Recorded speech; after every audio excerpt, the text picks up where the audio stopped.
Hello, this is lesson 6 for the social influence unit, although actually it covers specification 5, so we've done them just very slightly out of order. So specification 5 says explanations for obedience, agentic state and legitimacy of authority. And so what we're going to do in this lesson is outline and evaluate those two explanations. So we're going to look at the agentic state as an explanation of why people obey people in authority, and we're going to look at the legitimacy of authority to explain why people obey.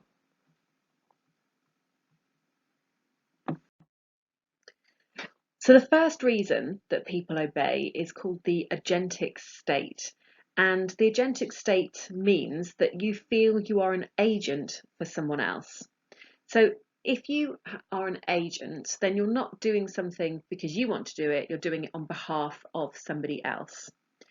And so Milgram said that some people will obey because a person sees himself or herself as an agent for carrying out another person's wishes. So why do you think this increases obedience? Why do you think that if you shift into the agentic state that obedience will increase? So pause the video and have a think. So hopefully you've been thinking about that the people who obeyed in the Milgram experiment didn't feel responsible for their actions. So when you shift into the agentic state and start behaving on behalf, doing things on behalf of somebody else, then it takes away the feeling that you are responsible for what you're doing. And if you think about the Milgram experiment, when you look at the original footage, of from the 1960s, the man kept saying, "Who's responsible? Who's responsible for that man in there? Are you responsible for him? You know, he's suffering. What if he dies in there? Are you going to take responsibility?" Kept going back to the experimenter and really asking who is responsible. And if he had felt that he was responsible, then he probably would have stopped the experiment.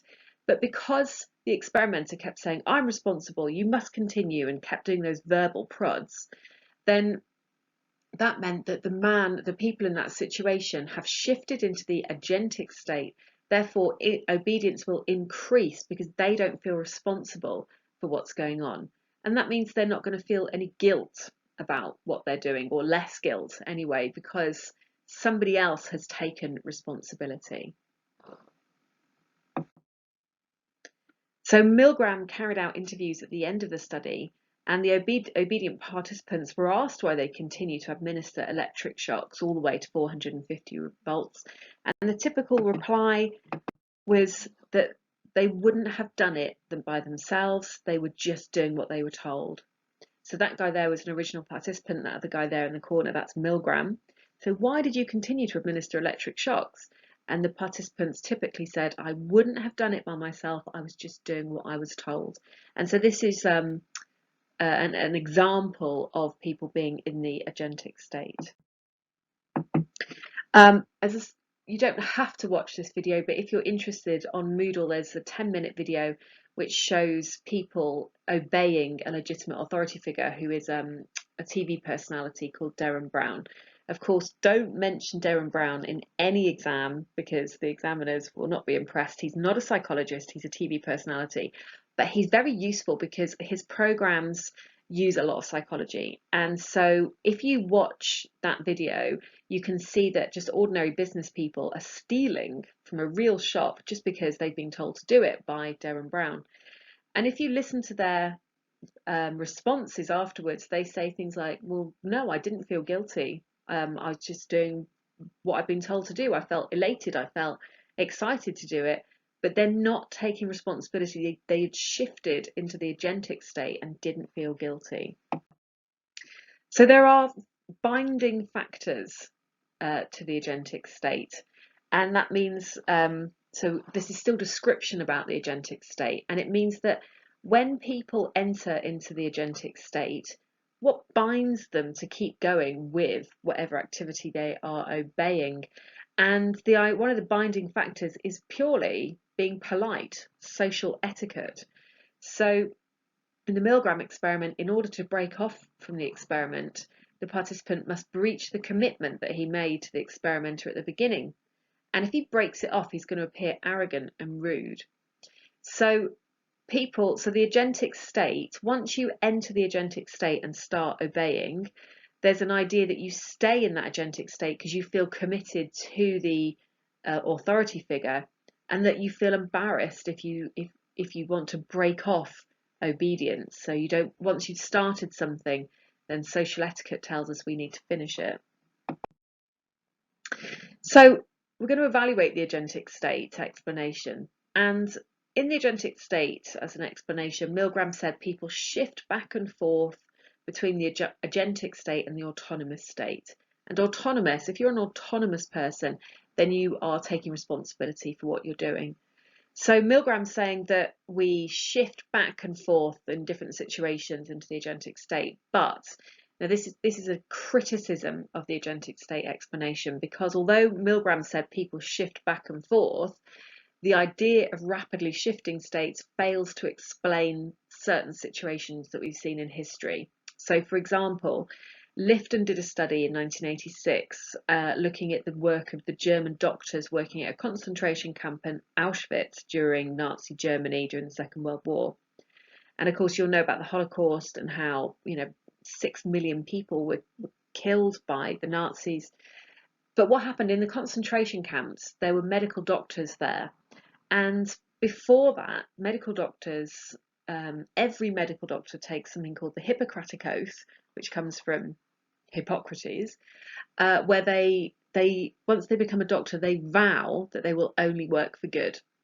And every doctor who is ever a doctor has to take the Hippocratic Oath so that they use their knowledge for good.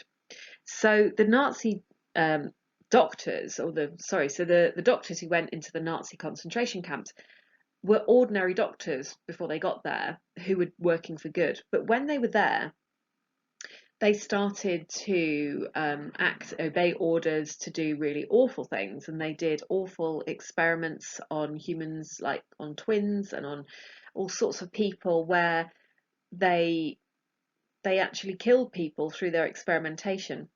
And Lifton says that the agentic state can't explain why the doctors did that, because it was a gradual but irreversible change in their personality. So something about them had changed, and that they weren't committing these experiments because they were in the agentic state. They had actually become, I guess Lifton would say, like evil people. And so it criticises the agentic state explanation, saying that in some situations, and you can use this one as an example, the agentic state doesn't explain obedience because these people had changed their personality and were doing things, they were obeying orders, not because of the agentic state, but because they had changed. Another criticism of the agentic state as an explanation is again about kind of personality. And it's saying the agentic state doesn't explain obedience for some people who are maybe just cruel people. Maybe there's something about their personality that is just really sadistic. So although Milgram believed the idea of the agentic state best explained his findings, he did agree there could be other reasons. And social scientists think he had detected signs of cruelty among his participants who had used the situation, the electric shock experiments, to express their sadistic personalities. So when we looked at Milgram's electric shock experiment, Milgram saying, well, people obeyed because they were in the agentic state, but perhaps some of the people obeyed purely because they enjoyed causing pain to other people. And you can use the Stanford prison experiment to make your point about this. So in the Stanford prison experiment, were the guards in the agentic state, or were some of them just cruel? And you can use your knowledge of some of the guards who were worse than others to explain that point. They weren't obeying orders, or even conforming to social role. They purely were enjoying causing pain to other people. So the next explanation of obedience is called legitimacy of authority. So this is the second reason that people will obey. And so why does someone shift into the agentic state? So in the Milgram experiment, what caused people to shift into the agentic state? And we know it was because of the experimenter who told them what to do. But the experiment, it only worked because the experimenter was a legitimate authority figure. Now, of course, we know the experimenter was actually a Confederate, but the participant believed this was a professor from Yale University who had a huge amount of qualifications behind them, and that they were therefore a legitimate authority figure.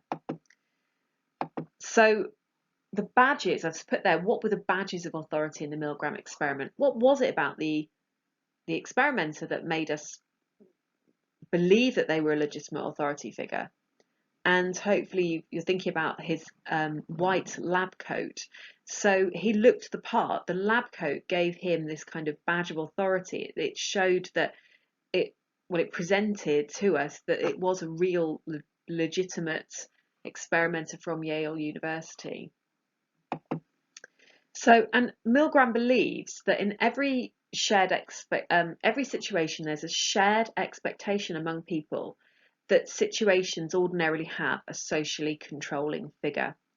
So, for example, in a school, it's easy to see, isn't it? Because the teachers have legitimate authority. They've passed their teaching degree. They've done their teaching practice. They've been employed by the school, and they literally wear a badge. They have a lanyard. So in our college, the teachers have a blue lanyard that shows they're a teacher, and then on the badge it will have your name and your. In fact, mine says psychology teacher, funnily enough, but it's got your picture. So that gives a teacher legitimate authority within a school. It doesn't give a teacher legitimate authority figure in everyday life. So if I bumped into you in a supermarket and said, go and do this now, you just say no, because I wouldn't be a legitimate authority figure in a supermarket. Whereas in college, if a teacher says to you, where's your lanyard? Could you put your lanyard on, please? Then we have legitimate authority in that situation. So what I want you to do is identify other legitimate authority figures from real life. So think about anywhere you might go, that when you get there, you're looking for the person who's in charge. How do you know they're in charge? So if you could just pause the video and make a list. And hopefully you've identified things like in almost everywhere you go, you'll be looking for the legitimate authority figure. So if you go to Tesco, the people who have legitimate authority are the people that work there, and we recognise them by their uniforms. We might ask them questions about where things are, and we'd ask for help. If you go to a restaurant, then the people who work there, you probably have the uniform on, and you would ask them questions and ask them, and if they asked you to do something, especially at these moments in COVID times, they might be telling you certain things you have to do, which might be, there might be a one-way system in place. You might have to put a mask on when you get up to go and use the toilets.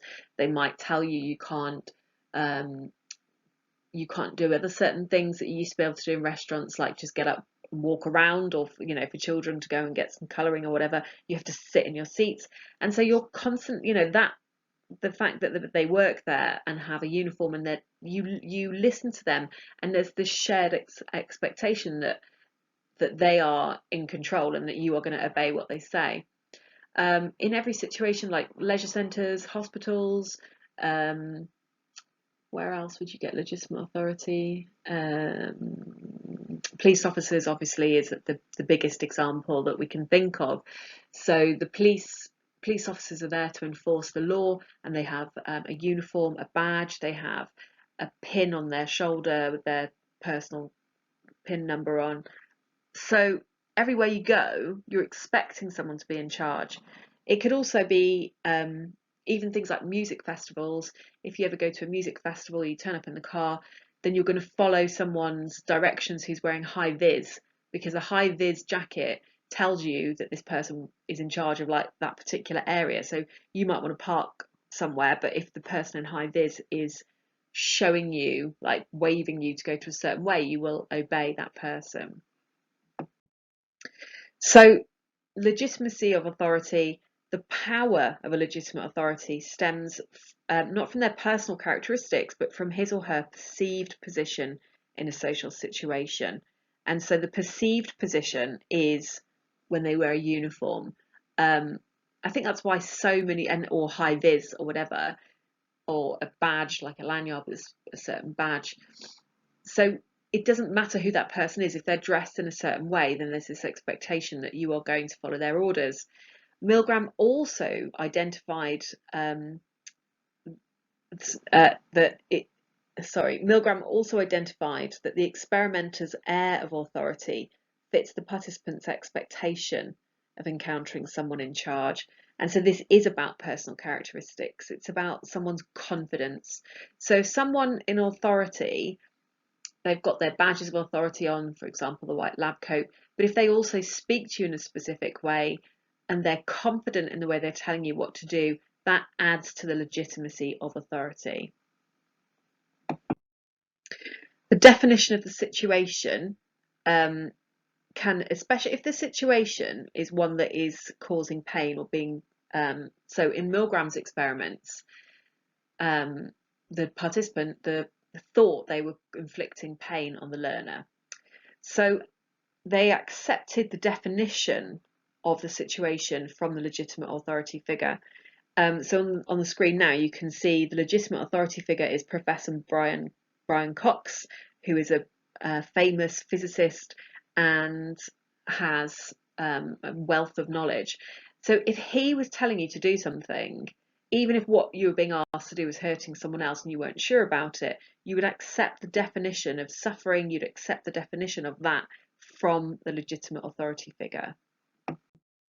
So Milgram's experiment, the participant allows the authority figure to define the meaning of the suffering. And so they turn to the legitimate authority figure to check that they were responsible and that and for the definition of the situation. So when the experimenter said, oh, the shocks are painful but leave no lasting damage, of course we know that's not true, but you're going to accept that definition of reality from someone who has legitimate authority. Legitimate authority will require an institution to back it up.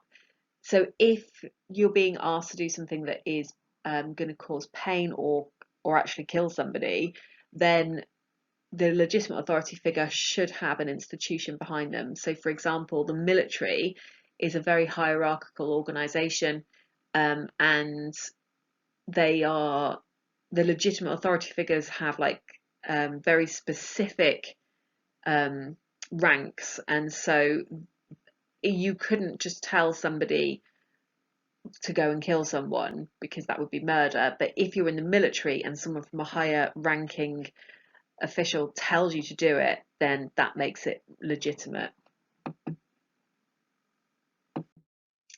So evaluation of legitimacy of the authority, a strength of the explanation is that we see real life obedience in history. So there was a really awful situation that occurred called the My Lai Massacre in the Vietnam War. And the Vietnam War was in the 1960s. It was a horrible war, apparently. I don't know any wars that aren't horrible, but there was an incredible amount of suffering that went on. And there was a situation that occurred in that Vietnam War that showed us very clearly how having legitimate authority caused obedience. And so there was a situation where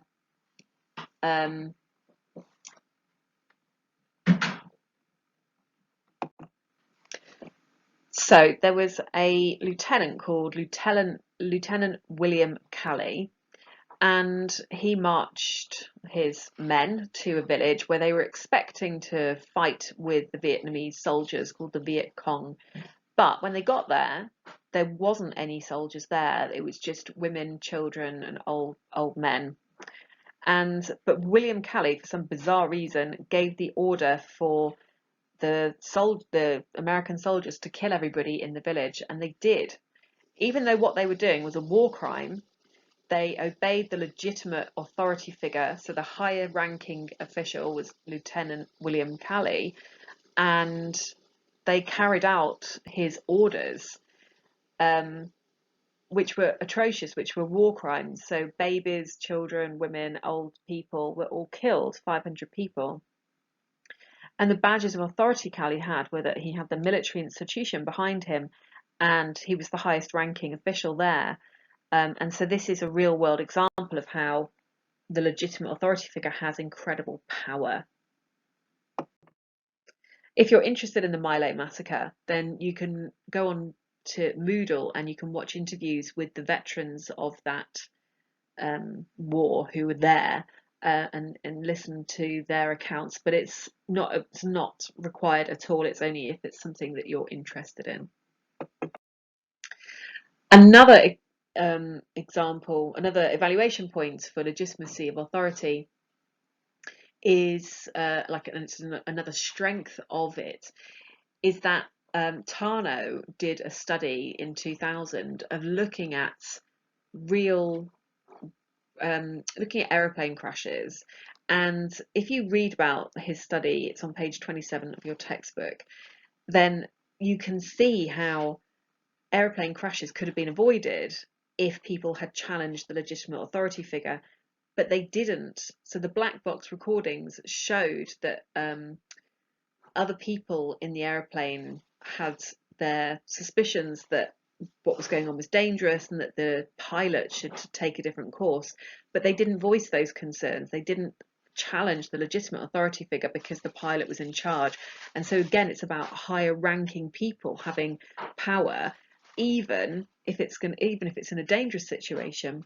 So have a read of that evaluation point and then just create a quick mind map to identify how Milgram's research can be applied to aeroplane crashes. And this is a strength of the legitimacy of authority explanation. So I'll put your directed study onto MS Teams. So there's a couple of questions there that are quite straightforward. Outline the role of the agentic state in obedience, 4 marks, and outline the role of legitimacy of authority in obedience for 4 marks. So both of those are the 2 explanations for why people obey. Those are both AO1 description. For the evaluation, I've put evaluate 2 explanations of obedience, 6 marks. So when you have 6 marks, you need 3 evaluation points because you roughly get 2 marks per evaluation. And you need to make sure you say whether it's evaluating the agentic state explanation or the legitimacy of authority.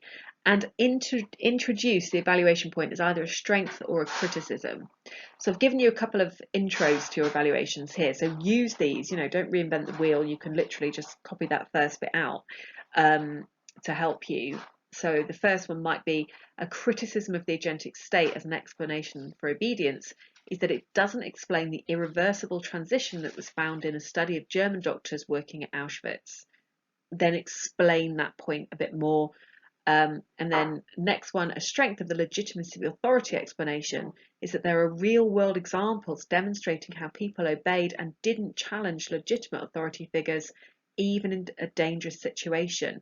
And then go on to explain Tarnow's study. So you don't have to write an awful lot more. You need to just put in like what happened and why that is an evaluation point. So adios amigos, that is the end of that one.